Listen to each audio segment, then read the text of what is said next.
Bendito en el nombre de Cristo Jesús. Amén. Bueno, mis queridos hermanos, vamos a empezar la clase. La clase pasada nos quedamos estuvimos viendo parte de lo que es los evangelios. Vimos viendo varias cosas interesantes sobre lo que es los evangelios para cuando estudiemos podamos aprender un poco más y entenderle un poco más. Así que en esta noche pues vamos a continuar y la lección de hoy ya vamos a entrar un poco más directo a lo que es el tema, ¿verdad? No me acuerdo si la semana pasada hablamos un poco de lo que son los evangelios sinópticos y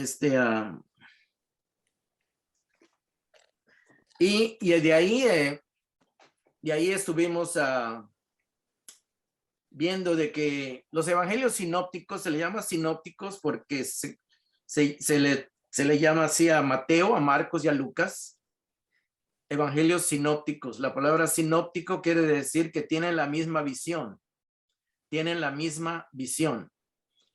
La palabra, el prefijo sin, que es donde viene nuestra palabra en español, sinónimo, ¿verdad? Sinónimo, que quiere decir que son cosas iguales, ¿verdad? O del mismo carácter. Así que los evangelios, los evangelios sinópticos son, está entrando Felipe, los evangelios sinópticos son aquellos que Mateo, Marcos y Lucas, porque al leerlos casi tienen el mismo contenido. El evangelio más corto es el evangelio de Marcos, ¿verdad? El evangelio de Marcos es el más corto y el evangelio de Marcos sirvió para que luego Mateo y Lucas pues se extendieran más. Se cree que el evangelio de Marcos pues fue el primer evangelio que se escribió y ahí pues Marcos era como el secretario, el escribano del apóstol Pedro. Y son más que todo desde el punto de vista de Pedro, del apóstol Pedro, que Marcos escribe. Y pues el evangelio es algo corto y tiene un enfoque en una escritura hecha para la gente gentil, ¿verdad? Se cree que ese evangelio se escribió dirigido hacia los romanos y porque el estilo, ¿verdad? El estilo es así. Y entonces, pero más adelante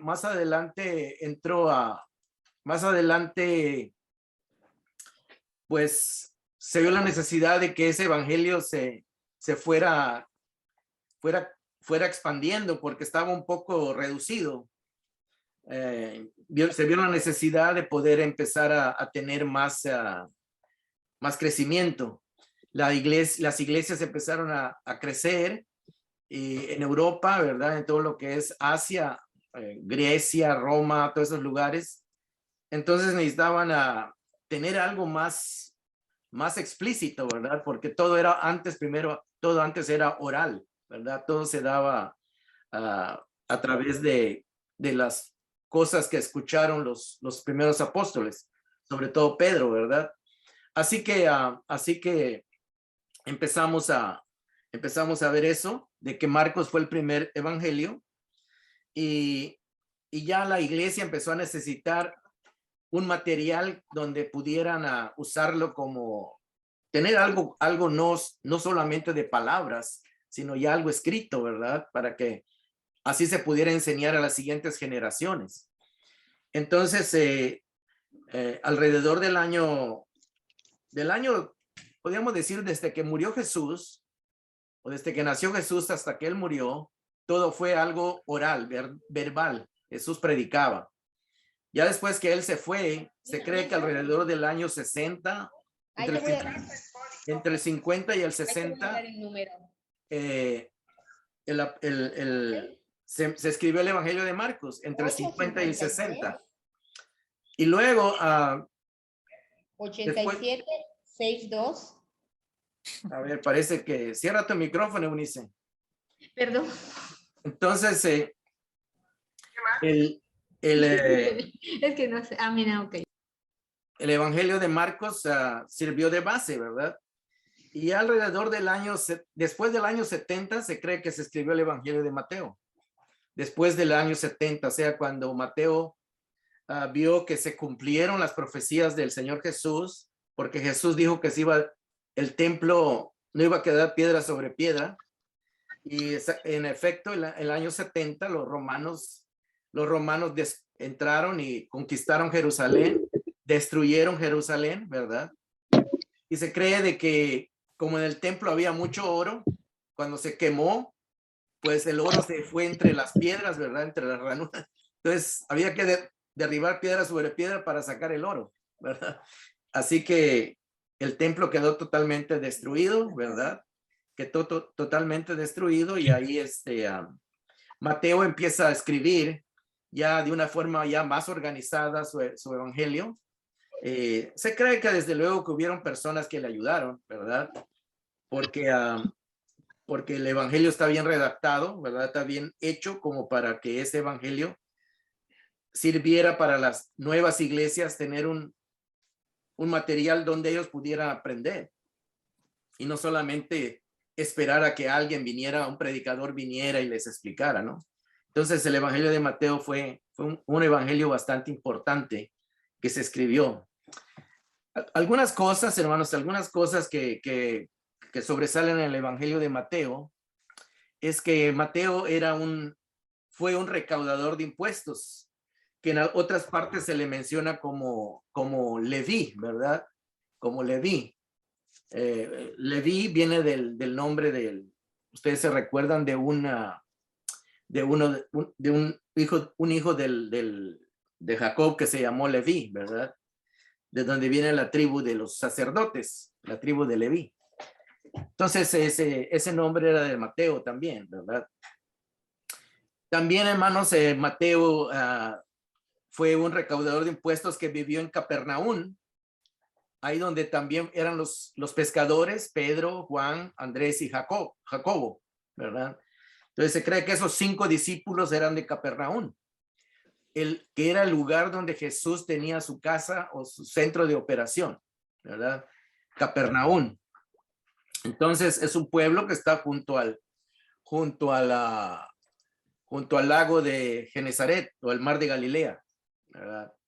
Entonces, la fecha que se escribió el Evangelio de Mateo se cree que fue alrededor del año 75 u 80, ¿verdad? Se cree que es en esas fechas, porque la destrucción de Jerusalén fue en el 70. Sí, Mateo describe la actividad de Jesús en Galilea, o sea que la parte norte del país es Galilea. Y ahí es donde Mateo está describiendo la mayoría de las cosas que Jesús hizo, las hizo en esa área. Jesús iba a Jerusalén cuando habían fiestas, él iba a celebrar las fiestas y ahí también él tuvo alguna actividad, pero Mateo se concentra más en lo que hizo el resto en la mayor parte de su tiempo de Jesús, cuando él estaba ministrando. Sí, hermanos, la historia de Mateo abarca desde algún momento antes del año 4 antes de Cristo. Bueno, se cree que el rey Herodes, el que mandó matar a los niños, murió alrededor del año 4, ¿verdad? Vamos a hacer una breve explicación. Alrededor del 3er siglo de nuestra era, se mandó que se está usando un tipo de calendario, ¿verdad? Entonces, se buscó de que el calendario empezara con el nacimiento de Jesús. Entonces hicieron un cálculo desde cuando se fundó la ciudad de Roma hasta la fecha que más o menos murió Herodes. Y entonces se calcularon que fueron alrededor de 753 años, desde que se fundó Roma hasta que murió Herodes. Pero en el cálculo luego se dieron cuenta de que hubo un error como de entre 4 y 5 años, ¿verdad? porque antes usaban otros tipos de calendarios y en los ajustes y todo eso, se cree que se perdieron alrededor de 5 años, ¿verdad? Entonces, cuando ya se dieron cuenta, pues ya estaba establecido así, ¿verdad? Y así se quedó el calendario hasta nuestra época. Así que Jesús nace, aunque a veces no lo creamos, ¿verdad? Jesús nace alrededor de entre 5 y 6 años antes de Cristo, antes de la era cristiana, ¿verdad? Porque la era cristiana la establecieron los líderes de la iglesia cuando estaban apenas por el 3er siglo, ¿verdad? Entonces hubo ese cambio para no seguir usando el calendario romano que se usaba, empezaron a usar el calendario cristiano, ¿verdad? Pero hubo ese desajuste, ¿verdad? Entonces, Cristo nació aproximadamente cuando llegaron los magos a darle la bienvenida o el recibimiento a Jesús en Jerusalén, cuando vieron la estrella que los guió, llegaron y preguntaron, Herodes todavía no había muerto. Y entonces se cree que el niño tenía entre un año o 2, ¿verdad? Por eso Herodes mandó matar a los niños de 2 años para arriba, ¿verdad? O sea, los recién nacidos y hasta 2 años. Entonces hay una idea de que tal vez ustedes han escuchado en alguna vez de que Jesús vivió 33 años y medio, ¿verdad? Pero esa es una conjetura, ¿verdad? No es algo que se pueda asegurar con datos confiables. Simplemente es una aproximación. Pero otros que han visto lo del calendario creen de que Jesús en realidad no vivió 33 años y medio, sino que vivió como 36, más o menos, ¿verdad? Entonces no hay un dato que se pueda corroborar exactamente. Pero el caso es ese, ¿verdad? De que Mateo abarca desde el nacimiento de Jesús, que es aproximadamente 4 años antes de la era cristiana, como quedó establecida, hasta aproximadamente el año 30, cuando Jesús es crucificado, ¿verdad? Así que algunos creen que Jesús vivió en Israel aproximadamente 36 años. El propósito de Mateo es mostrar y establecer que el Mesías, ese caudillo que estaban esperando, que ese Mesías prometido, llega en la forma de un bebé, que la mayoría de los judíos no reconocen, no se dan cuenta. Entonces, esto es algo que Mateo quiere dar a entender, de que nació el Mesías, murió el Mesías y la mayoría de ellos no se dio por enterado, porque no identificaron a Jesús como el Mesías. Estaban esperando un rey guerrero como David, como el rey David, que vivió aproximadamente 1000 años antes, que restablezca la independencia y la gloria de Israel. Ellos estaban esperando un líder militar que expulsara a los romanos y volviera a darle el esplendor a Israel, el esplendor material, político, ¿verdad? Mientras que Jesús trae un nuevo reino, ¿verdad? Es un rey diferente que viene a traer un reino espiritual, y es un reino de justicia y de paz y de amor, ¿verdad? Y lo cual ellos pues no se dieron cuenta. Sí, Mateo presenta a Jesús como el nuevo libertador. Otro tipo de libertador, pero el libertador que enviado por Dios, ¿verdad? Porque cuando Jesús va a nacer, el ángel le dice que él va a ser el Salvador. El Salvador. Trae buenas nuevas de que iba a nacer, ya había nacido el Salvador. Así que iba a salvar al pueblo de sus pecados, dice. Así como Moisés fue el libertador para Israel cuando ellos estuvieron en Egipto, ahora Jesús es el nuevo libertador para el pueblo de Israel, pero es un libertador espiritual. Mateo divide su evangelio, hermanos, en 5 partes. En 5 partes. Mateo divide su evangelio en 5 partes. Y usted tal vez dirá, ¿por qué en 5 partes? Porque Mateo está tratando de mostrar a los judíos de que así como Moisés escribió 5 libros, así como está el aguacate dentro. puedes apagar tu teléfono, tu micrófono, Lili. Así como Moisés escribió 5 libros y esos constituyen lo que nosotros conocemos como la ley, ¿verdad? Porque cuando en la Biblia se menciona la palabra ley, hermanos, sobre todo en el Nuevo Testamento, se refiere a los 5 libros de Moisés. No es que se refiera solo a los 10 mandamientos, sino los 10 mandamientos estaban incluidos en la ley, era un resumen de toda la ley. Pero así Mateo está tratando de mostrar en su evangelio, en su libro, lo va a dividir en 5 partes para que Jesús viene como siendo el nuevo Moisés, el nuevo legislador, el que trae una nueva manera de vivir al pueblo, ¿verdad? Entonces es bien importante esto porque vamos a ver de que es algo totalmente diferente.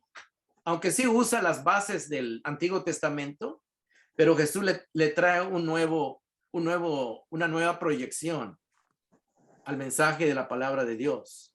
Luego lo vamos a ir viendo. Entonces, Mateo presenta a Jesús como superior a Moisés. Y para los judíos, hermanos, Moisés era lo máximo. Era el máximo personaje que Dios usó para librarlos y para dejarles la ley, para dejarles las enseñanzas. Pero ahora llega Jesús y Mateo quiere que los judíos se den cuenta de que hay alguien superior a Moisés, ¿verdad? Que es el Hijo de Dios, ¿verdad? Y Moisés fue un siervo de Dios, pero Jesús es el Hijo de Dios que trae la palabra directa desde la perspectiva del cielo, ¿verdad? Del reino de los cielos. Sí, hermanos, ahora Jesús no es solo para Israel, sino ahora es para toda la humanidad. Jesús es para toda la humanidad. Así que este es algo bien importante porque ahora Jesús es universal, ¿verdad? No es solamente un caudillo para Israel, sino es para todo el mundo, para todo el universo. Sí, hermanos, es bien importante esto porque cuando uno lee Mateo, depende de la sección que esté leyendo, tiene cierto enfoque, cierta particularidad el evangelio. No es lo mismo que está queriendo decir en los primeros capítulos que en el centro, que en el final, ¿verdad? Tiene su enfoque especial. Sí, por ejemplo, hermanos, les voy a decir algo. Mateo presenta su evangelio, en 5 partes. Sí. Por ejemplo, la primera parte del evangelio de Mateo empieza con la promulgación de la ley del reino de los cielos. ¿Sí? De los capítulos 3 al 7 de Mateo, es la promulgación de la nueva ley del reino de los cielos. Israel tenía una ley nacional que Dios le dio, ¿verdad? Pero ahora Jesús está presentando la promulgación de la ley, no solo para Israel, sino es del reino de los cielos para toda la humanidad, que más adelante la iba a descubrir cuando se llevara el evangelio. Así que la primera parte o la primera sección del libro de Mateo habla de la promulgación de la ley del reino de los cielos. Así como cuando Dios dio la ley en el monte Sinaí, ¿verdad? Para el pueblo de Israel, Jesús va a da una nueva ley que tiene que ver con el reino de los cielos. Bueno, la segunda parte, hermanos, del Evangelio de Mateo, la segunda sección que Mateo presenta, es del capítulo 8 al versículo 10, que habla de la misión apostólica, ¿verdad? Cuando él envía a sus discípulos llevando el reino de los cielos a los distintos pueblos de Israel. Y luego más adelante, cuando él resucita, los manda, dice que los envía a Jerusalén, a Judá, a Samaria, y luego dice y hasta lo último de la tierra, ¿verdad? O sea que ahí vemos la segunda sección del capítulo 8 al versículo 10. La tercera sección de la parte que escribe Mateo, la tercera sección va del capítulo 11 al capítulo 13, versículo 52. Y ahí habla del misterio escondido del reino de los cielos. O sea que es algo que era un misterio para el pueblo de Israel, pero que después ese misterio pues se va a descubrir, ya no va a ser un misterio, porque el evangelio cuando se empieza a predicar, pues el misterio queda revelado, ¿verdad? Ustedes se recuerdan de una parábola que muy famosa que se llamaba del tesoro escondido, ¿verdad? Y es más que todo está diciendo eso, de un misterio que hay que descubrir. Hay que descubrir el reino de Dios. Entonces, los judíos desafortunadamente no lo pudieron descubrir. Y para descubrirlo, pues se va a necesitar pues la ayuda del Espíritu Santo, ¿verdad? Más adelante lo vamos a ver. Sí, tercera parte de Mateo es del capítulo 11, el versículo 13, 52, el misterio del reino de los cielos. Y ahí hay varias parábolas. Creo que son 7 parábolas. La cuarta parte del Evangelio de Mateo habla de las primicias del reino de los cielos, donde vemos cómo el reino de los cielos empieza a recoger los primeros creyentes. Los primeros creyentes empiezan a entrar al reino de los cielos.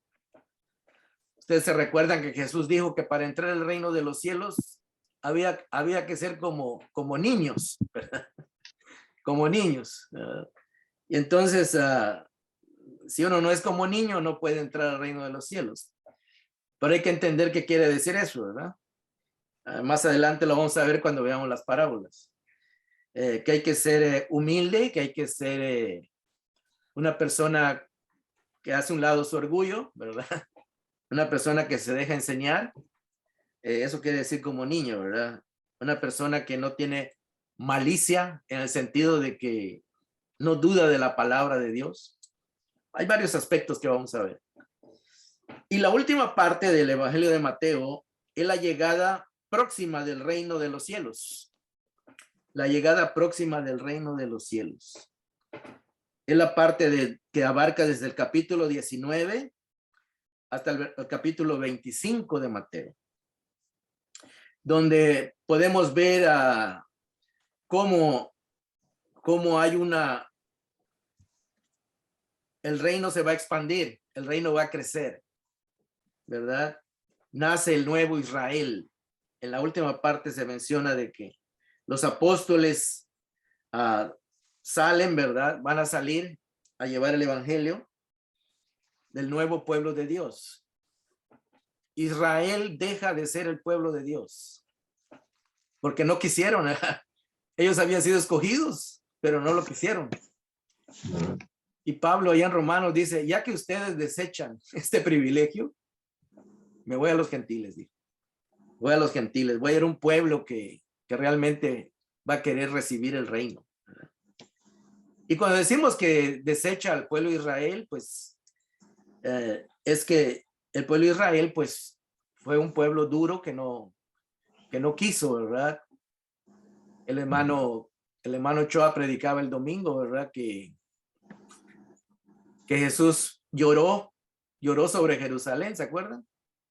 Que dijo, ¿cuántas veces quise juntar a ustedes? Los quise juntar como la gallina junta sus polluelos, pero ustedes no quisieron. Y dice, y Jesús lloraba porque sabía que venía una destrucción sobre Jerusalén. Dice, Jesús se puso triste porque sabía que no iba a quedar piedra sobre piedra. Entonces, esa es la parte dura, ¿verdad? Dura. Y hay mucha gente, ¿verdad? Que a veces, hasta el día de hoy, pues, mira Israel como que son gente superior. Los judíos los ven como que son gente superior. Cuando no creen en Cristo, lo estamos viendo como gente superior. Y nosotros que creemos en Cristo, que somos su especial tesoro ahora, los papeles cambiaron. Entonces es bien importante entender eso, ¿verdad? De ver que nosotros ahora somos ese especial tesoro del Señor. Como le dice Pedro, Pedro le dijo allá en su carta, dice, vosotros sois real sacerdocio, dice, nación santa, pueblo adquirido por Dios, dice, ¿verdad? Y esa es la iglesia, esos somos nosotros, ¿verdad? Los que creemos en Cristo.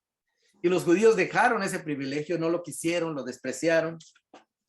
Así que la piedra que Dios había escogido para edificar un pueblo, ellos la desecharon, la piedra principal del ángulo. Entonces, tal vez ustedes van a notar que hay algunas iglesias, hermanos, evangélicas, que se mueven mucho sobre, como que promueven mucho lo de Israel, ¿verdad? Que todavía, y que Israel. Cuando en realidad el pueblo de Dios son los que creemos en Cristo, el nuevo pueblo de Dios, ¿verdad? Y si algún judío quiere ser pueblo de Dios, tiene que recibir a Jesús, ¿verdad? Tiene que recibir a Jesús. Y eso es bien importante, ¿verdad? Porque muchos dicen, es que ellos son hay gente que no cree en Cristo, ¿verdad? Dice, ellos son el pueblo de Dios. Para ser pueblo de Dios en el reino de Dios hay que recibir a Cristo. Si Cristo no es tu rey, no perteneces a ese reino. Tristemente, ¿verdad? Que Dios les puede dar otra oportunidad, claro que sí, ¿verdad? Pero ahorita el que no ha recibido a Cristo no es parte del pueblo de Dios. Aunque tiene la oportunidad de serlo, ¿verdad? Así que es bien importante entender ese punto, ¿verdad? Y gracias a Dios de que Pablo explica que de los gentiles y de los judíos, Dios hizo un solo pueblo, ¿verdad? Un solo pueblo. O sea que no hay dos pueblos de Dios ahora, es uno solo. Y son los que están bajo el señorío de Cristo, ¿verdad?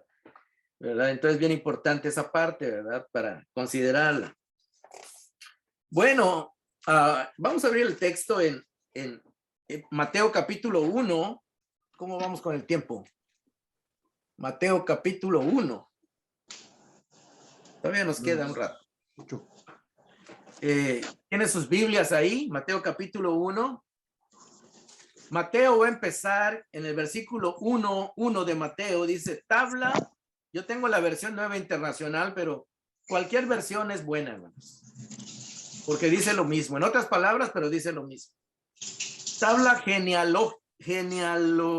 genealógica de Jesucristo.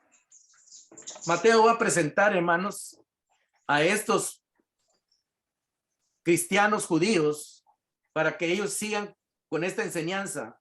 Este evangelio fue para los cristianos, para que ellos educaran a sus hijos y a las generaciones que vinieran. Pero la gente a cual fue dirigido este evangelio tiene trasfondo judío. Entonces Jesús les va a hablar con cosas que ellos conocen y va a reafirmar y a confirmar que ese Jesús que nació en Belén y que murió en la cruz, ese es el Salvador. Entonces Mateo empieza diciendo, esta es la genealogía de Jesucristo. Mateo va a informarles de que Jesús es 100% judío, ¿verdad? A ellos, pero no solamente 100% judío, sino que tiene derecho al trono de David. Parece que alguien está tratando de comunicarse, déjeme perdón.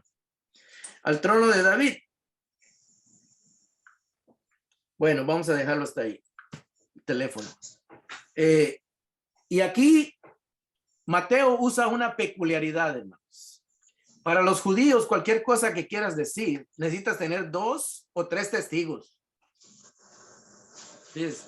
Cualquier cosa para que sea verdad, necesitas presentar 2 o 3 testigos, ¿verdad? Y aquí Mateo va a presentar a Jesucristo y va a poner 2 testigos.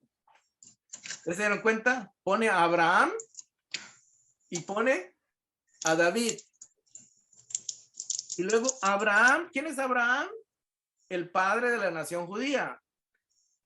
Abraham Dios le hizo una promesa que uno de en sus descendencias iban a ser bendecidas todas las familias de la tierra.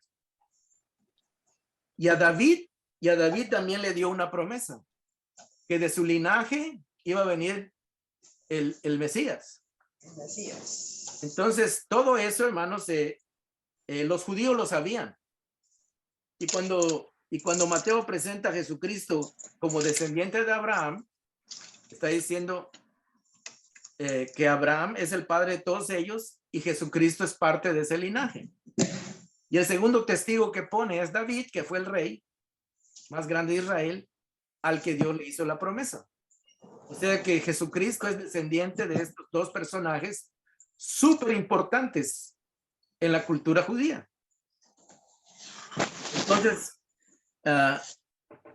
Mateo está haciendo esto, está dando fe, poniendo estos dos testigos. Y luego Mateo va a presentar tres grupos de ancestros o de personas de las cuales desciende Jesús. Y va a empezar con Abraham. Va a ser tres grupos de nombres de personas que forman parte de la historia de Israel y del cual Jesús viene, ¿verdad? Lo que Mateo está tratando de presentar es de que Jesús es la persona escogida por Dios y que no hay lugar a dudas de que Él es el escogido. Y Él tiene que dar pruebas. Esto que Él está dando son pruebas.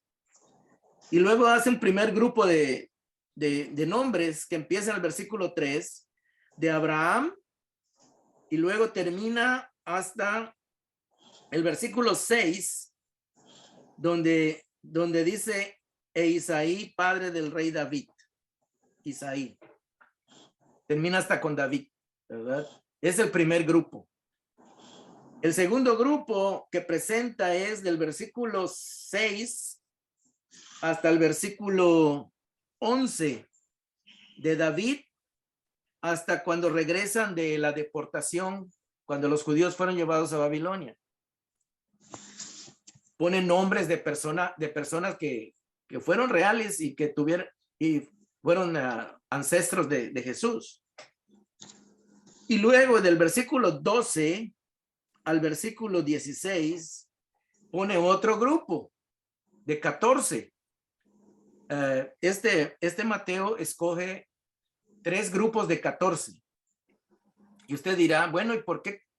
Son todos los que de los cuales Jesús desciende. No. Mateo escogió 14 de cada grupo, ¿verdad? Que fueron personas conocidas en el pueblo de Israel y que quedaron registrados en los récords, que eran judíos, ¿verdad?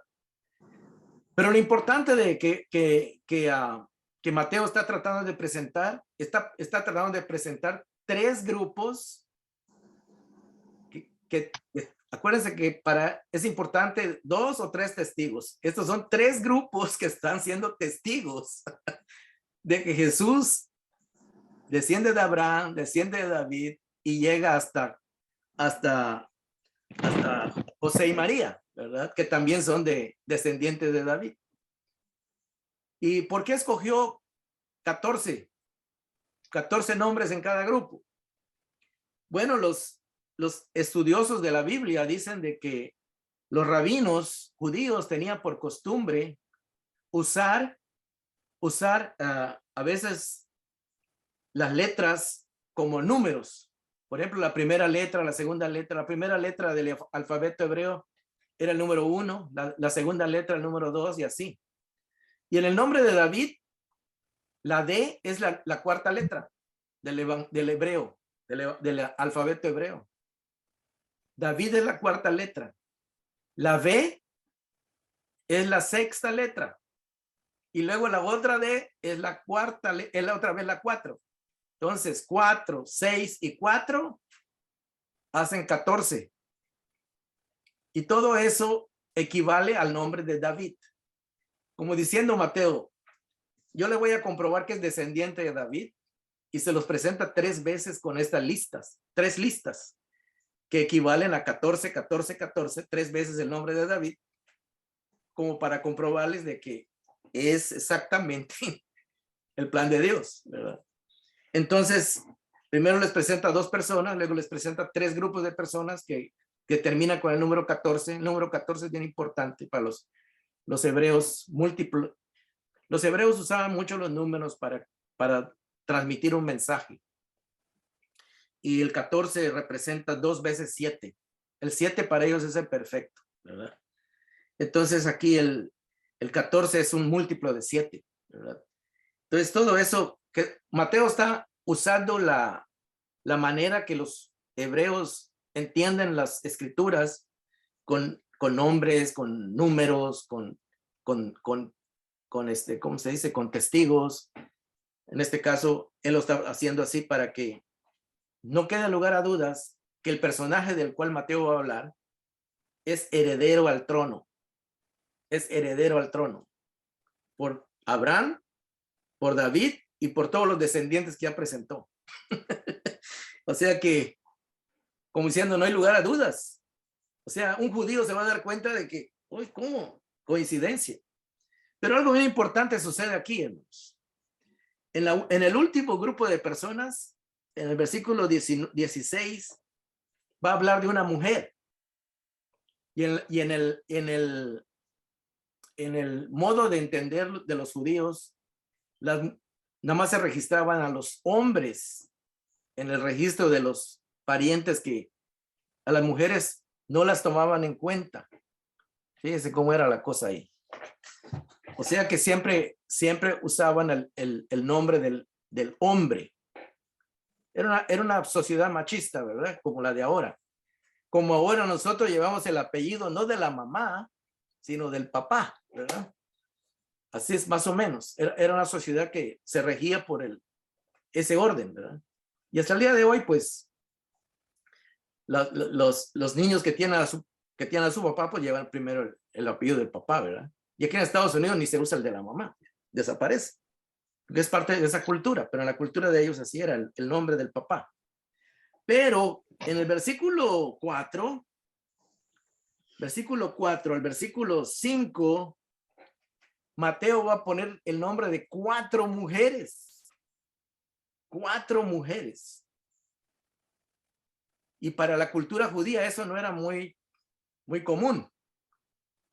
Pero se cree que Mateo puso estas 4 mujeres que están parte de la historia del pueblo de Israel, para que cuando ponga a María, no, la gente no se asuste, ¿verdad? Como preparando el terreno. ¿Se da cuenta de eso? Por ejemplo, el versículo 3 dice: Judá, padre de Fares y de Zera, cuya madre fue Tamar. Si usted no conoce la historia bíblica, pues no va a saber quién es Tamar. Judá fue el hijo de Jacob, jefe de una tribu, la tribu de Judá, donde iba a venir Jesús. Jesús se le conoce como el león de la tribu de Judá. Y a Judá se le prometió que de él iba a nacer alguien importante, un grande. Pero Judá tuvo 3 hijos. Y el primer hijo de Judá murió sin tener hijos. ¿Sí? O sea que Judá no tenía nietos de parte de su hijo. Entonces la ley decía que esa viuda tenía que casarse con el siguiente hijo para que tuviera descendencia y la familia siguiera. Y la mujer tampoco quedara desamparada. Entonces Judá le dio su hijo, el segundo hijo, a Tamar, su nuera viuda. Pero él no quería tener hijos con esa mujer.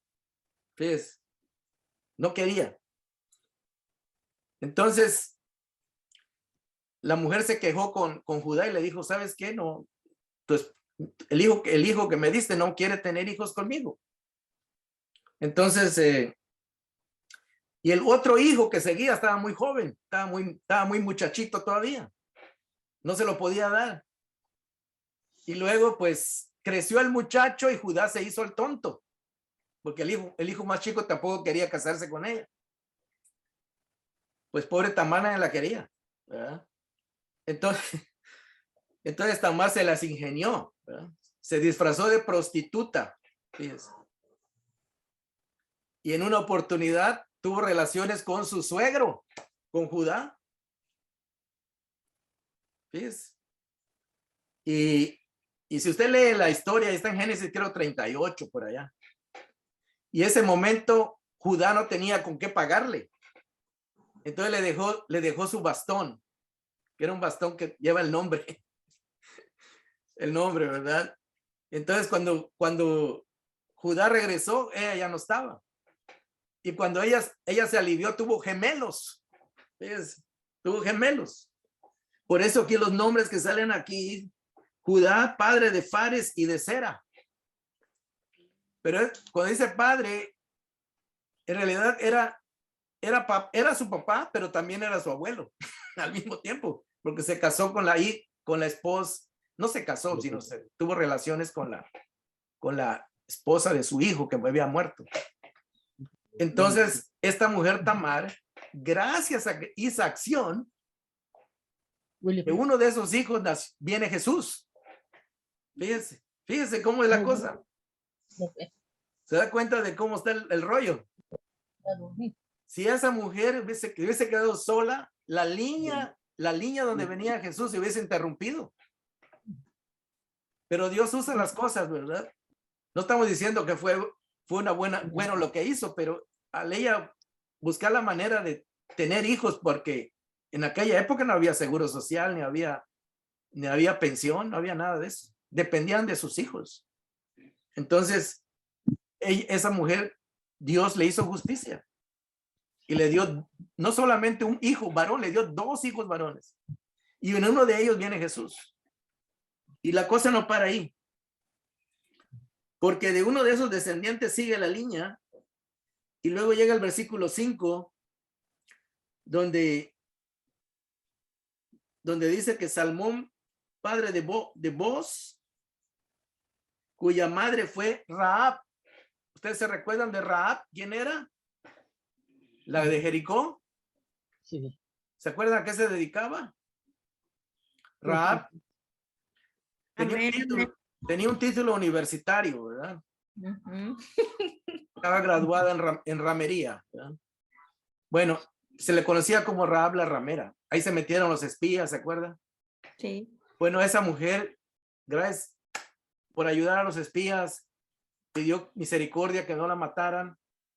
No la mataron, ¿verdad? Se salvó, se integró al pueblo de Israel, se casó, dejó de ser ramera, se casó y tuvo un hijo que se llamó Boaz. Boaz. Y ahí sigue la línea de Jesús.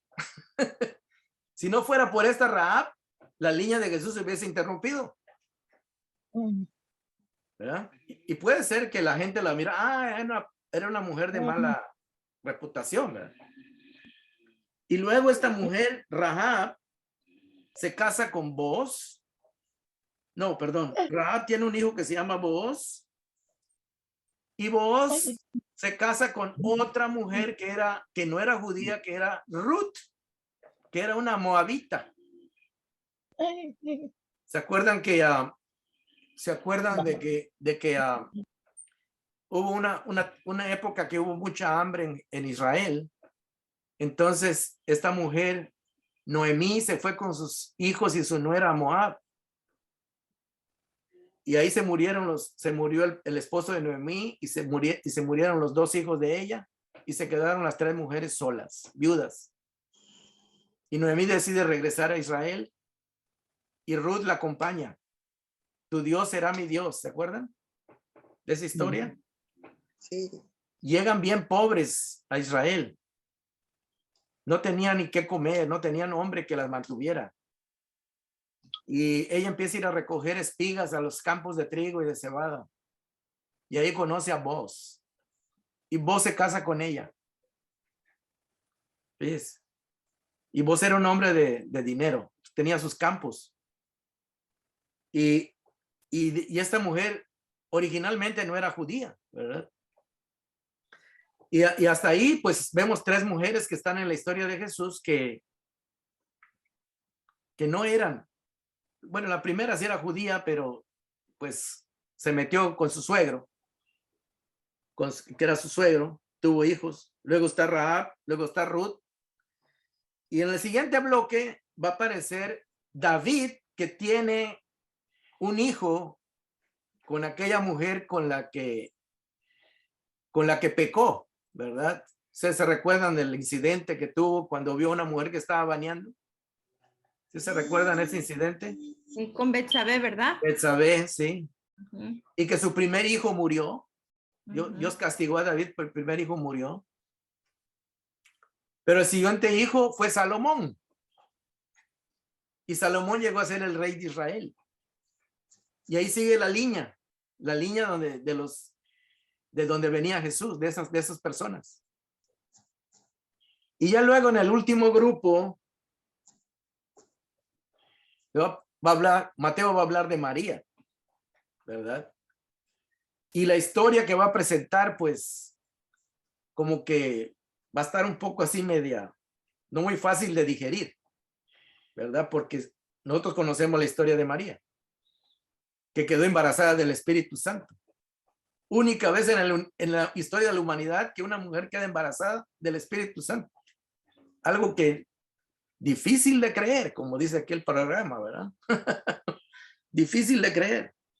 Entonces, de ahí es donde Mateo va a empezar a hablar del nacimiento de Jesús, de una mujer que tal vez se le podía haber juzgado mal, pero que en realidad Dios la estaba usando para un propósito de traer al Mesías, ¿verdad?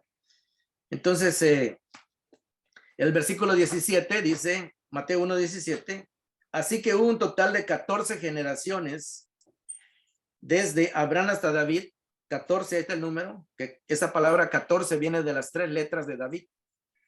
14 desde David hasta la deportación de Babilonia y 14 desde la deportación de Babilonia hasta Cristo. O sea que Mateo ya presentó todos los datos que tenía que presentar para que ahora que llega Jesús, no haya lugar a dudas que Él es el que Dios ha escogido y ha preparado toda esta lista de gente que ha venido una tras otra, sus antepasados, hasta que llega Jesús a esta familia. Entonces, el versículo 18 vamos a empezar a ver el nacimiento de Jesús. El nacimiento de Jesús, el Cristo es el Mesías. La palabra Cristo es una traducción. Es una traducción de Mesías, ¿verdad? De Mesías al español. En el griego es Ixtus. En griego es Ixtus. En español es Cristo, ¿verdad? El nacimiento de Jesús, el Cristo, fue así. Su madre María estaba comprometida para casarse con José. Cuando dice comprometida, quiere decir que ya estaba palabrado el matrimonio. Ya estaba palabrado. En la cultura judía se hacían, cuando dos personas se querían casar, había una reunión donde las familias se ponían de acuerdo que ya era algo formal, que se iban a casar. Entonces se hacían votos de que se iban, más adelante se iba a realizar la boda, mientras el novio preparaba una casa donde iban a vivir. Porque no se le iba a robar y se le iba a llevar así nomás, ¿verdad? Sino que había que pedirla, se comprometían, y mientras el hombre tenía que preparar la casa donde iban a vivir.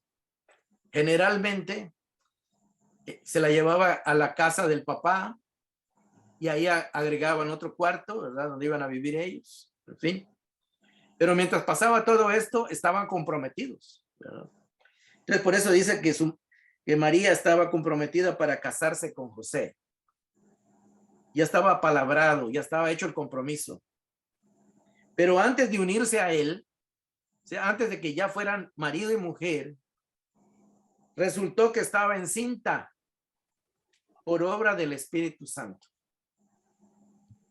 Entonces aquí vemos que la cosa se empieza a complicar, porque es algo fuera de lo normal.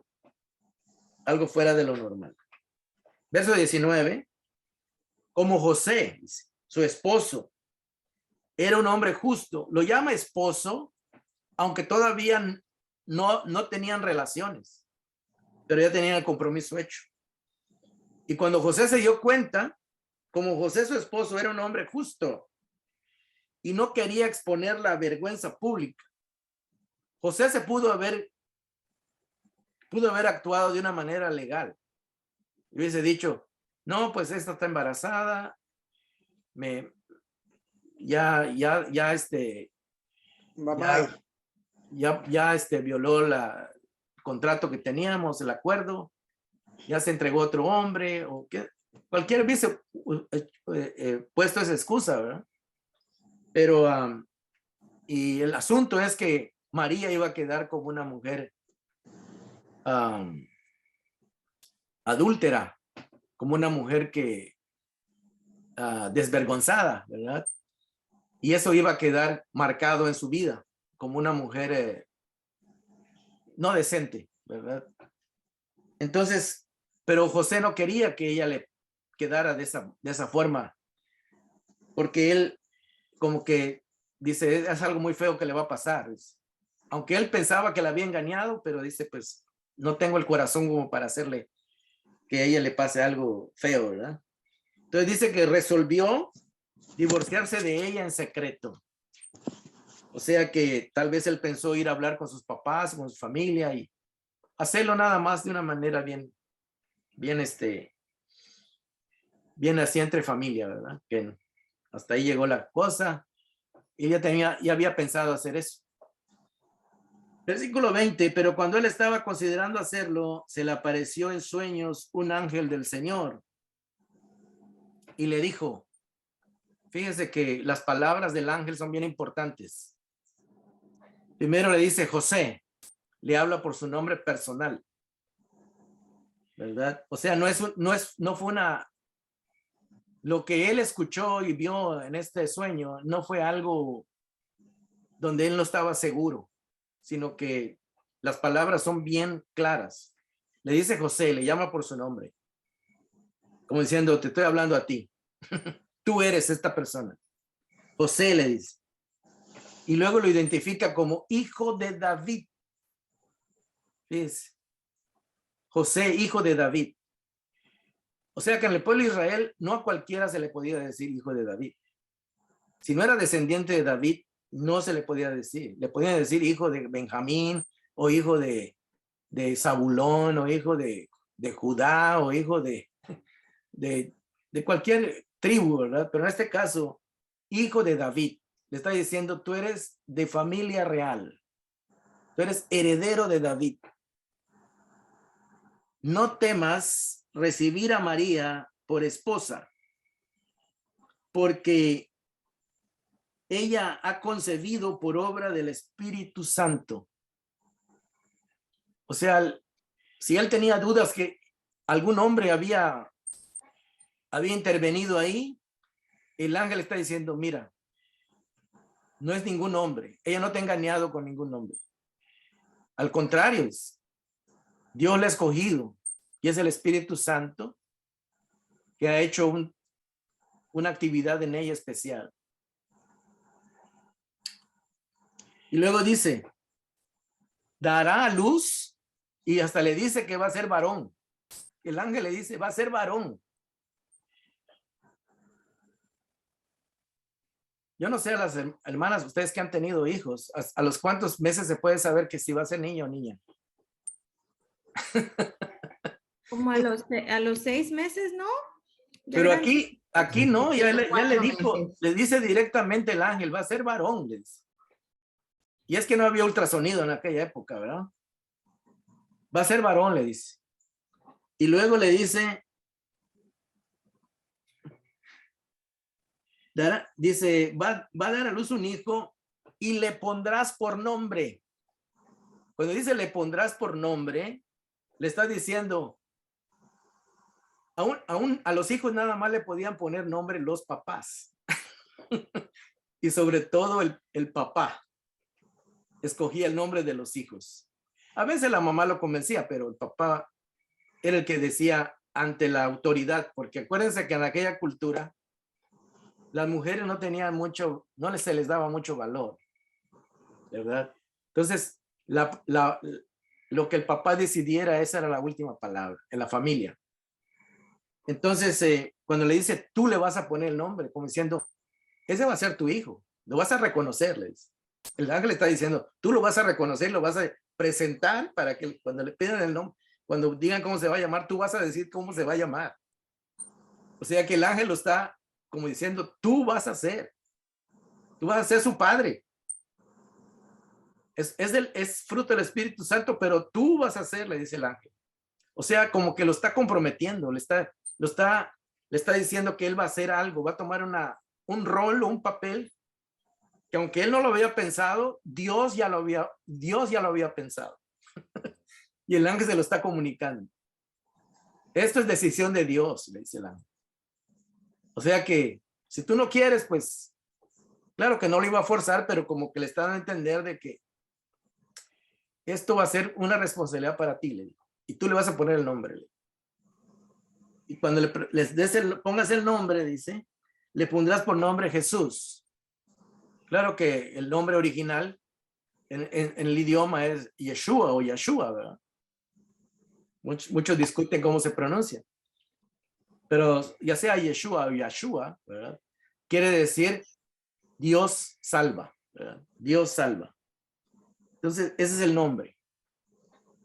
Y luego le dice cuál va a ser el propósito de este niño, de este varón. Porque él salvará a su pueblo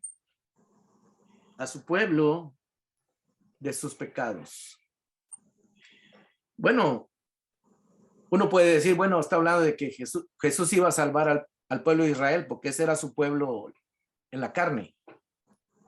Pero más adelante vamos a ver que Jesús no murió solo por Israel. Salvó el pecado del mundo, ¿verdad? Entonces, todos aquellos que iban a creer en Jesús, en su muerte, en su sacrificio, iban a venir a ser parte del pueblo. Y todos aquellos que creían en Jesús iban a ser salvos del pecado, ¿verdad? De las consecuencias del pecado, de la muerte eterna. Entonces, estamos en eso, ¿verdad? Vamos a darle 5 minutos más. Ya que narra esto del ángel, verso 22, Mateo dice en el verso 22, todo esto sucedió para que se cumpliera lo que el Señor, hablando de Dios, había dicho por medio del profeta. Y Mateo va a citar un texto que se encuentra en Isaías.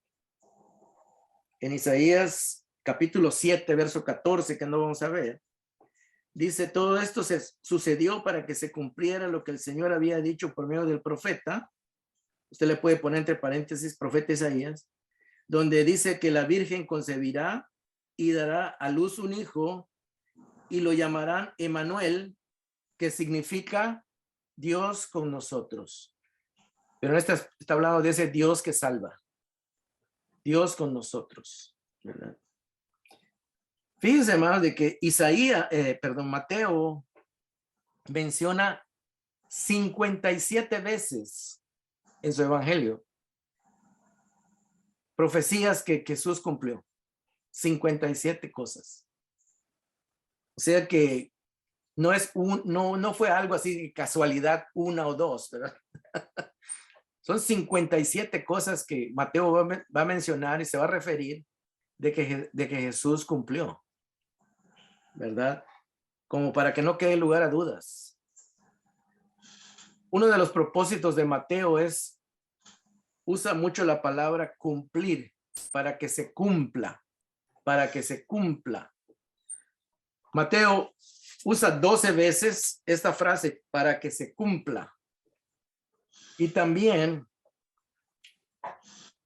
usa la palabra cumplir, ¿verdad? Cuando dice que cuando se iba a bautizar, le dijo a Juan el Bautista, porque Juan el Bautista no lo quería bautizar, ¿verdad? Porque decía que no se sentía digno de bautizarlo. Y Jesús le dijo, bautízame porque es necesario que así se cumpla. Usa la palabra cumpla, Jesús. Se cumpla toda justicia. O sea, todo lo que Dios cree que es justo que se haga. Se tiene que hacer lo correcto para que se pueda cumplir el plan de Dios. Y vamos a llegar más adelante ahí cuando se bautiza.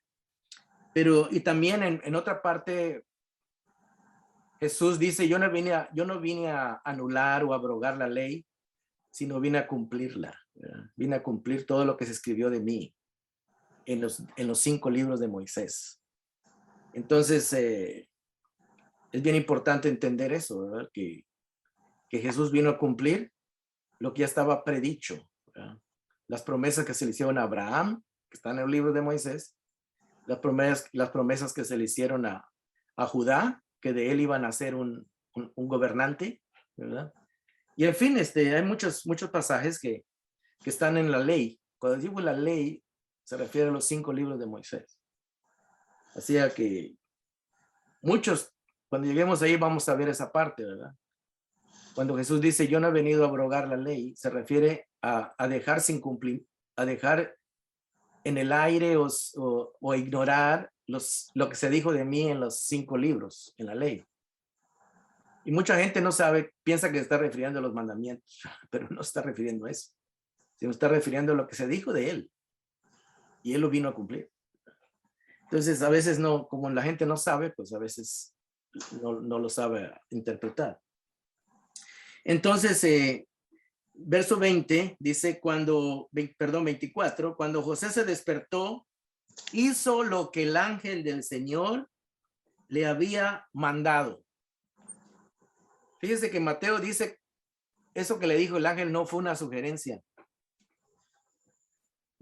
¿Sí se dan cuenta? ¿Cómo lo dice Mateo? No dice, y José hizo lo que el ángel le sugirió. No, sí dice el texto. Dice lo que el ángel le mandó que hiciera. O sea, recibió a María, esperó que naciera el niño, lo reconoció como de él, le puso el nombre y se hizo cargo del niño, ¿verdad? Y él ya sabía, por la revelación del ángel, que este niño era producto de la relación o de la acción del Espíritu Santo, que no era ningún hombre el que había, porque el ángel se lo reveló. Entonces él ya pues cambió su manera de pensar, desde luego, porque ya cuando uno le aclaran las cosas, cuando uno ya tiene una visión de las cosas más espiritual, ¿verdad? Más de Dios, pues ya como que se le abren los ojos y ya toma otra actitud. Entonces es lo que él hizo. Dice el versículo 24, cuando José se despertó, hizo lo que el ángel del Señor le había mandado. O sea que el ángel le dijo que hiciera algo, ¿verdad? No se lo sugirió, sino que se lo dijo de tal manera que él entendió que es lo que él tenía que hacer. Entonces así lo tomó y así lo hizo. Dice, y recibió a María por esposa, pero no tuvo relaciones conyugales con ella hasta que dio a luz a un hijo, a quien le puso por nombre Jesús. Aquí está hablando de José, que José no tuvo relaciones con María, su esposa, hasta que nació el niño, al cual él le puso el nombre, como lo reconoció como su hijo. Aunque él no era el padre biológico, lo reconoció como su hijo. Y entonces el niño ya tenía todos los derechos de una familia, ¿verdad? Por ser reconocido, ¿verdad? Entonces, y así él cubrió, por decir de alguna manera, si había alguna cosa que reprocharle a María, él la cubrió, ¿verdad? Él se hizo cargo de todo y él asumió la responsabilidad, así que el hijo vino a ser totalmente legítimo de ellos, ¿verdad? Lo que podemos ver aquí es de que vemos cómo Dios actúa, cómo Dios obra, cómo Dios se mueve de una manera que a veces no entendemos, no entendemos en la historia, ¿verdad? Y a veces pensamos que las cosas son coincidencias, ¿verdad? Son coincidencias, pero aquí en el plan de Dios, lo que Él está llevando a cabo no son coincidencias, sino que todo está sumamente bien organizado y planeado por el Señor. Bueno, ya cubrimos el capítulo 1. La próxima semana vamos a hablar del capítulo 2, que habla de la llegada de los astrólogos, o uno le llama magos, ¿verdad? Vamos a ver cómo es que ellos llegan y cuáles son las ideas que hay acerca de cómo es que llegaron hasta Israel. Vemos cómo tiene que huir a Egipto, y todo esto tiene que ver con la historia de Israel, ¿verdad? Ustedes se recuerdan de que Egipto era como un lugar de refugio para muchos que querían huir, ¿verdad? Se iban a un país, así como nosotros nos venimos aquí a Estados Unidos, los que vivimos aquí en Estados Unidos, es como un país, en esa época Egipto era un país muy grande, era un país muy desarrollado, una cultura bastante desarrollada, la economía era mejor. Entonces mucha gente se iba ahí a refugiar, ¿verdad? Y vamos a ver que en el siguiente capítulo Dios manda a José que se lleve a María y al niño a Egipto, ¿verdad? Y después de cierto tiempo, pues van a regresar, pero Egipto sirve como un refugio temporal, ¿verdad? Un refugio temporal. Y luego vamos a seguir viendo más cosas, pero ya el tiempo ya casi son las 9. Y yo sé que algunos de ustedes recibieron mucha información ahora.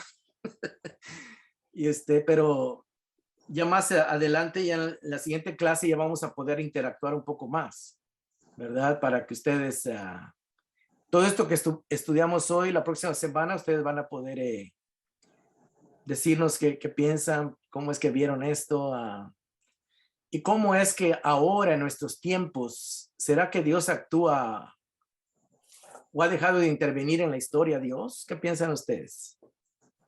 Que Dios ha dejado de intervenir, porque aquí vemos que Dios interviene en la historia puntualmente, con Tamar, con Rahab, con Ruth, con esta mujer Betsabé, con María, ¿verdad? Vemos que parece que las cosas se dieron así por casualidad, pero en realidad Dios tenía un plan. Y cuando llega la vida de nosotros, a veces necesitamos ver si las cosas se han dado por casualidad, si las cosas han salido así nomás por el azar, o será que Dios tiene un plan en nuestra vida. Yo pienso que sí. Ajá. A ver, ¿quién piensa que sí? ¿Quién más piensa que sí? La que habló fue mi prima Eunice, dice que piensa que sí, ¿verdad? Sí. Digan algo, ¿qué piensan? ¿Que fue casualidad todo eso? ¿Sucedió por casualidad? ¿O causalidad? Digan algo. Yo pienso que no, porque, bueno, yo he dar testimonios de que a veces las cosas por algo pasan y luego como que uno se va dando cuenta por qué pasaron, ¿no? Uh-huh. Y yo ahí sí pienso que como que Dios te guía en las cosas que van a pasar, ¿no? Porque a veces te preocupas esto y lo otro y de repente como que no te explicas por qué o por qué reaccionó esa persona así y todo como a favor de uno, ¿no? Como para beneficiarte. Entonces yo ahí pienso que sí, Él obra en esas cosas también. Fíjense que en la historia que vimos ahorita de las 4 mujeres, no todas son las cosas que pasaron, no todas fueron cosas color de rosa, por decirlo de alguna manera. Por ejemplo, Tamar, su primer esposo se le murió. Pues nadie quiere que se le muera el esposo, ¿verdad? Ninguna mujer. Se quedó sola. Luego le dieron al siguiente esposo, tampoco pudo tener, el esposo no quiso tener hijos con ella y la dejó. Entonces tuvo que ir con el suegro disfrazada de prostituta. Y ahí tuvo gemelos. Mire. Y de uno de los gemelos viene Jesús. ¿Cómo ve la cosa? Como que... Y luego Ruth se le muere su esposo en Moab. Llega a Jerusalén y conoce a Boaz, que era rico. Pero en realidad no era por el dinero. El plan de Dios era de que la línea siguiera. Y sigue, ¿verdad? Tiene un hijo. Y luego ese hijo el nieto de Ruth es David, el rey. ¿Casualidad? No, ¿verdad? Es hermano de que a veces nosotros pensamos en las casualidades, ¿no? Y otra cosa, perdón, que me llamó la atención, cuando se le aparece un ángel en sueños revelándole lo de María, que iba a concebir un hijo. Eso sigue pasando, por ejemplo, en la actualidad, que a veces Dios por medio de algún sueño como te revela algo. Bueno, yo no creo en eso ahora, ¿verdad? Pero porque el sueño fue bien directo, bien específico. Ok. No tuvo así un sueño así donde él tuvo que decir, ay, ¿qué me ha querido decir? No, el sueño fue bien directo. Le dijo José, esto está pasando. O sea que todo lo que le dijo no tuvo lugar a ninguna duda. Pero cuando tenemos un sueño que no es algo de Dios, pues puede ser que usted vio una película antes y en la noche y luego soñó parte de eso o se comió una cena muy grande Pero ahí te da pesadillas, ¿no? Sí, el asunto es que la orden fue bien directa y bien específica, ¿verdad? Okay. No era algo así como, ¿qué me habrá querido decir? Y voy a le voy a preguntar a alguien a ver qué me dice. No, en ese caso fue algo bien directo, ¿verdad? Y tal vez Dios te pueda decir algo, ¿verdad? Si tú tienes un problema y le oras a Dios y tal vez de alguna manera Dios te puede dar alguna vista o alguna... Pero más que todo, yo creo que si seguimos el consejo y la lógica cristiana, porque la lógica cristiana es actuar de acuerdo a lo justo, a lo que es correcto, a lo que agrada a Dios. Si, por ejemplo, tú estás en un problema y dices, ¿qué voy a hacer? La Biblia dice que yo debo de hacer esto, que yo debo de perdonar. ¿Lo perdonaré? La Biblia Dios nos dice que debemos de perdonar. No tenemos lugar a dudas de eso. Un ejemplo, ¿verdad? Me molesté con mi esposo. Pablo dice que no se ponga el sol sobre vuestro enojo. Y que Dios me dice en otra parte que debo de perdonar, que debo de tener paciencia, que el fruto del Espíritu es el perdón y que no nos debemos de vengar. O sea que el mensaje está bien claro en la Biblia. No tenemos que soñarlo para que diga, ay, ¿qué haré? Bueno, y hay cosas que son bien claras, ¿verdad? Que Dios ya nos reveló muchas cosas pero en este caso fue algo bien particular, ¿verdad? Bien particular y Dios mandó al ángel y le dijo, le vas a decir estas palabras bien directas. O sea que cuando él se levantó, ya no tuvo lugar a dudas. Dijo, no, esto tengo que hacer, lo voy a hacer y ya. Y fue bien, y eso es bien importante porque cuando uno recibe una dirección espiritual, ¿qué debe hacer con su vida?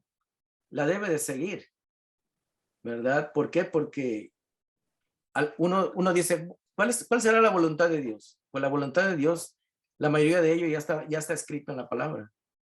Cómo debemos de responder, cómo debemos de actuar. Ya está explicado en la Biblia. Por ejemplo, Jesús ahí dice, si alguien te quiere quitar la camisa, dale hasta la capa, dice, ¿verdad? Sí. O sea, si alguien te quiere poner a pleito, dice, porque te quiere robar la camisa, dice, pues, ¿sabes qué? Llévate hasta la chamarra, porque si eso pone en peligro tu vida, ¿qué vale más, tu vida o una chamarra? pues tu vida, Tu ¿no? vida, claro. Entonces, hay cosas que ya están bien explicadas en la Biblia, cómo debemos responder. Y entonces, claro que hay cosas particulares que uno le puede pedir la dirección a Dios y Dios se la va a revelar de alguna manera. Puede ser por un sueño, no estoy diciendo que no pueda ser, pero puede ser, Sí. pero también puede ser por el consejo de otras personas espirituales, ¿verdad? Espirituales que realmente sepas que son espirituales y que te van a decir lo que debes de hacer como algo que no te lo van a decir nada más para agradar tu oído, ¿no? Te van a decir la verdad. Personas que en las que es mejor que te digan la verdad aunque duela, a que nada más te doren la píldora y nada más para que no te sientas mal, ¿verdad? Es mejor dice es mejor verdad que duela que mentira que se sienta bonita, ¿verdad? Ujú. Entonces es el caso, ¿verdad? Pero en este caso vemos que José dejó a un lado sus dudas, dejó a un lado lo que estaba pensando de María, que era una mala, o que pudo haber sido una mala mujer, y cuando ya recibió la revelación de Dios, pues totalmente cambió y estuvo seguro de lo que iba a hacer. No tuvo lugar a dudas de que Dios le había hablado. Entonces actuó de una manera correcta, basado en la revelación que Dios le dio. Sí, sí, ¿Alguien? cierto. ¿Ah? No, sí, y otra cosa igual que quería comentar, este, que cuando uno empieza a estudiar la palabra de Dios, la verdad es que eh, no sé cómo explicarlo, que empiezas a sentir un cambio en tu corazón, en tu forma de pensar, en tu forma de ver las cosas. Y yo sí me he dado cuenta, ¿no? Cuando estoy bien y cuando a veces me alejo un poquito, ¿no? De que yo digo que cuando uno empieza a sentir angustia, preocupación, ¿por qué? Porque estamos lejos de Dios, lejos Sí, de la palabra y no nos sentimos seguros. En cambio, cuando nosotros nos acercamos y nos alimentamos por medio de su palabra, es cuando nos sentimos con esa paz, con esa tranquilidad. Entonces, para mí, sí es muy importante alimentarnos mucho de la palabra de Dios, porque eso transforma nuestro corazón, de verdad que vemos las cosas de otra manera. Eso es verdad. O sea, es algo que quería yo comentar, ¿no? Para sí, sentir que, que es muy importante esto. A mí me gusta mucho o sea, esto que acaba de empezar, sí, eh, la palabra de Dios, porque es verdad que sí nos ayuda muchísimo espiritualmente.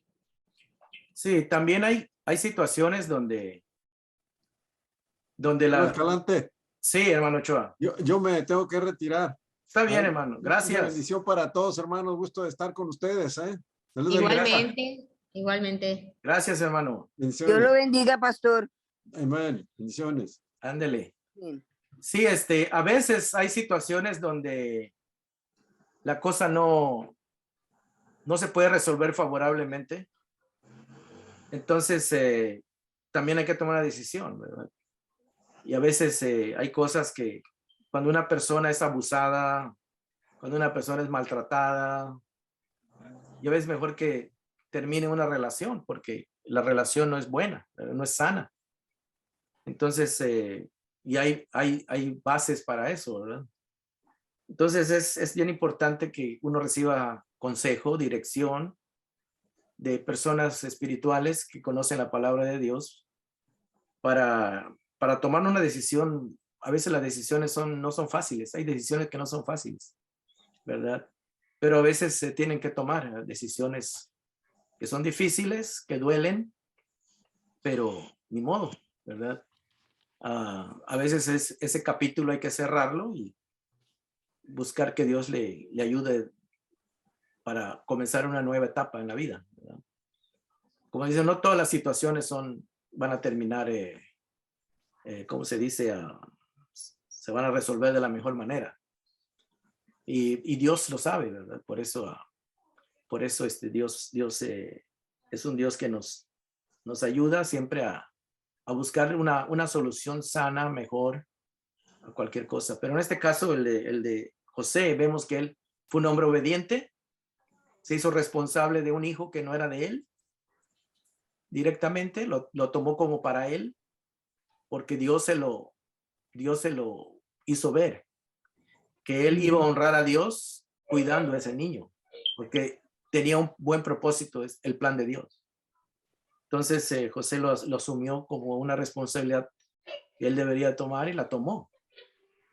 Y aunque luego no se menciona mucho de él en la Biblia, podemos ver de que fue un hombre que sí crió a Jesús. Porque la última vez que se menciona en la Biblia es cuando fueron a Jerusalén y Jesús tenía creo que 12 o 13 años.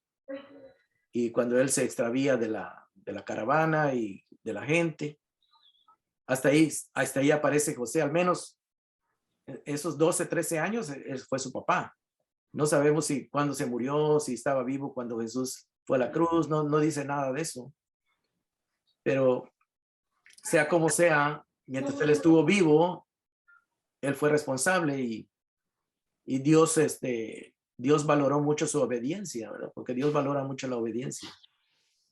Él lo dijo, bueno, no es mi hijo, ¿y por qué lo tengo que criar si no es mi hijo? Y no lo hizo tampoco a regañadientes, o sea, como enojado. No. Asumió su responsabilidad y yo estoy seguro que él llegó a querer a Jesús como su hijo. Porque si alguien Jesús veía como su papá, humanamente era José. Entonces, no, fue una situación bastante especial donde él cumplió, ¿verdad? Cumplió. La luz se está haciendo amarilla. ¿Qué tan importante es cumplir con el plan de Dios? Ese es el punto, ¿verdad?, que estamos viendo también. Si alguien quiere comentar algo, ¿qué tan importante es cumplir con el plan de Dios? ¿Alguien quiere decir algo? Maribel, Lili, Gil. Ya para terminar, porque ya son las 9:11.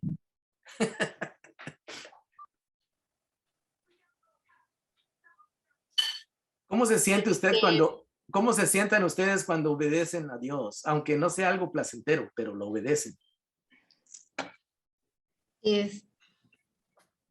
A ver, cualquiera que hable.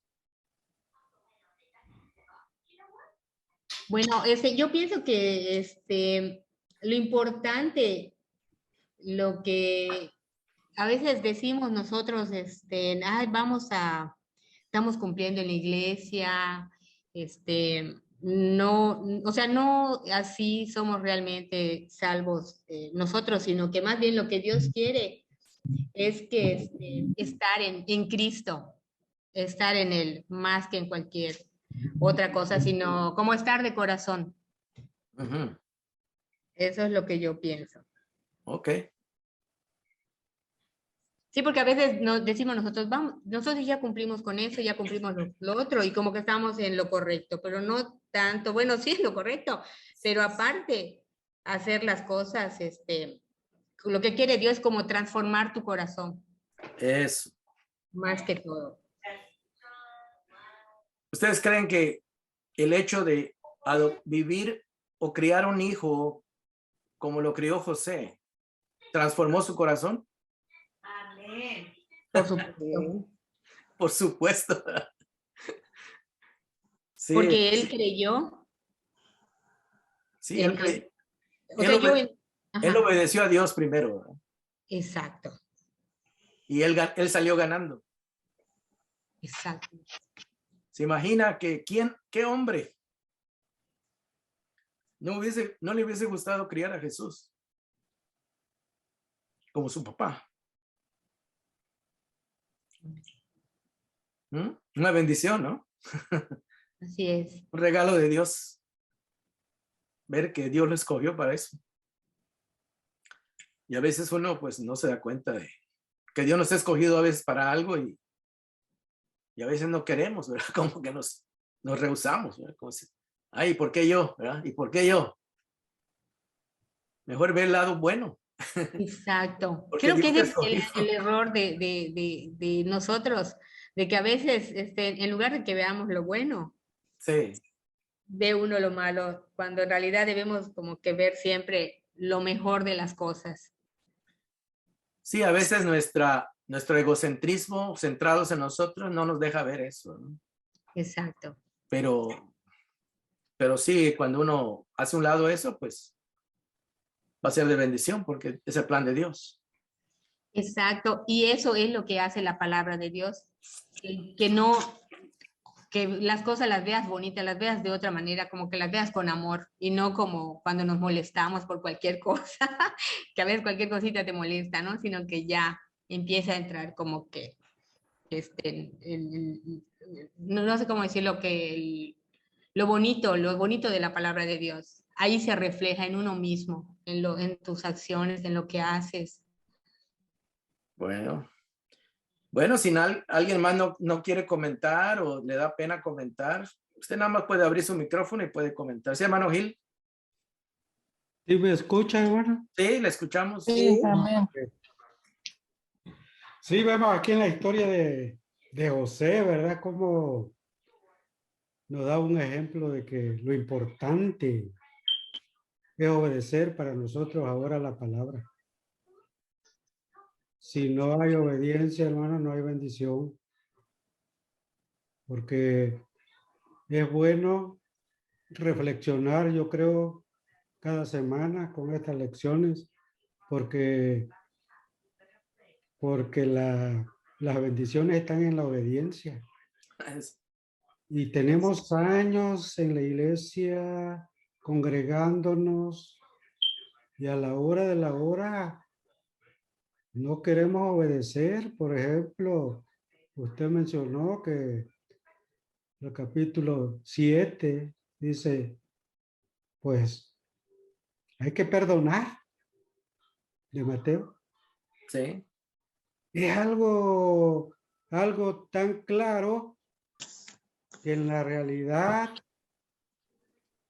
no es fácil ni nos esforzamos a perdonar. Y damos por hecho de que estamos en la iglesia, que estamos en el evangelio, pero yo creo que es muy importante que uno reflexione para poder llevar a cabo en la práctica, así como quieres que los hombres te tratan, trata. Son cosas directas que Cristo nos vino a enseñar. Y nos portamos, hermanos, allá cuando andamos ya en nuestras actividades, somos muy indiferentes, muy reacios. Nadie se quiere dejar, por decirlo así. Yo creo que hay cosas claras y sencillas que Jesús vino a rectificar, como la nueva ley en Cristo. Más adelante vamos a llegar ahí cuando Sí, veamos sí. el sermón del monte. Cuando lleguemos al sermón del monte, vamos a ver muchas cosas que Pero la tremendas. obediencia, hermana, la obediencia es muy clave y muy importante en nuestras vidas. Amén. Sí, así es. Son cosas sencillas, desde las cosas más simples hasta las grandes. Y el Espíritu Santo, a través de su poder, nos ha capacitado y nos capacita, solamente queriendo uno. Bueno, Yo es lo que puedo decirlo poquito. gracias. Bueno, mis queridos hermanos, como ustedes pueden ver, hay mucho material. Sí. Vamos a dejarlo por hoy. Hasta aquí, son las 9:18. Siempre damos un periodo de tiempo como unos 5 o 10 minutos para que se conecten, porque yo sé que a algunos se les pasa o tienen dificultad. Hoy faltaron varios. No sé, vamos a tratar de que siempre tengan la conexión correcta, ¿verdad? Voy a tratar de que la información se las haga llegar bien clara. Si no llegan por el email, mando un texto, ¿verdad? Con el número para que puedan conectarse. Pero estamos aprendiendo. Yo también estoy aprendiendo, porque esta vez como que programé doble, entonces luego borré uno y como que se va aprendiendo uno, ¿verdad? Sí, está bien. Puede pasar. Pues le doy las gracias a todos ustedes y que todas esas historias que estamos viendo van marcando una manera de ver la vida en el reino de Dios. En el reino de Dios, ya empezamos viendo cómo Dios se mueve y Dios es el que nos va motivando a llevar a cabo su plan. Dios usó a estas personas, usó a María, usó a Marta, perdón, a José y a María, y a otros personajes que vamos a ver. Vamos a ver a los apóstoles, a otros personajes, cómo Dios los usó para llevar a cabo su plan. Y ellos fueron obedientes y no fue fácil, pero obedecieron y son parte del reino de la eternidad. Amén. Gracias a Cristo Jesús. Bueno, vamos a hacer una oración para terminar esta sesión. Y si usted tiene niños ahí hablando, nada más cierre su micrófono para que no se oiga. Gracias. Perdón, última pregunta. ¿Sí? ¿En la próxima clase es solo el capítulo 2? ¿Todo el capítulo 2? El capítulo 2, vamos a tratar de abarcar el 2 y el 3, pero Ah, ok, el 2 y el 3. lean el 2 y el 3 para que tengan idea, ¿verdad? Ah, perfecto, ok. Bueno, pues nos despedimos. Hermano Gil, nos despide en oración, por favor. Amén. Después de la oración quedamos despedidos. Ok. Bondadoso Dios que mora en las alturas de los cielos, Padre Celestial, gracias en el nombre de Cristo, quien es nuestro Salvador y nuestro Redentor. Te pedimos perdón por toda falta, por todo pecado, aún por nuestra negligencia, Padre Celestial. Venimos a través del poder del Espíritu Santo ante tu presencia. Gracias, Jesús.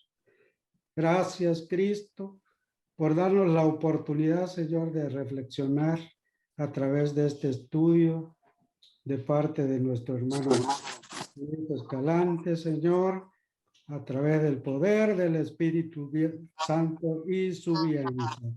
Padre, ayúdanos, haznos reflexionar, capacítanos y que el Espíritu Santo nos guíe, nos guarde y nos defienda. Padre Celestial, gracias. Danos un dulce sueño para recuperar fuerzas y que el mismo Espíritu Santo mañana nos motive a hacer nuestras actividades y Padre Celestial, estar ante tu presencia siempre agradándote. En el nombre de Jesús te lo pedimos, te lo rogamos. Amén y amén. Amén. Que pasen una feliz noche, mis hermanos. Sí, Amén. gracias, Pasen una hermano. feliz noche y nos vemos el próximo jueves con la ayuda de Dios. Gracias, Así que pastor. cuídense y este domingo no falten a la iglesia porque es un día muy especial. Amén. El día de la resurrección, de la victoria, ¿verdad?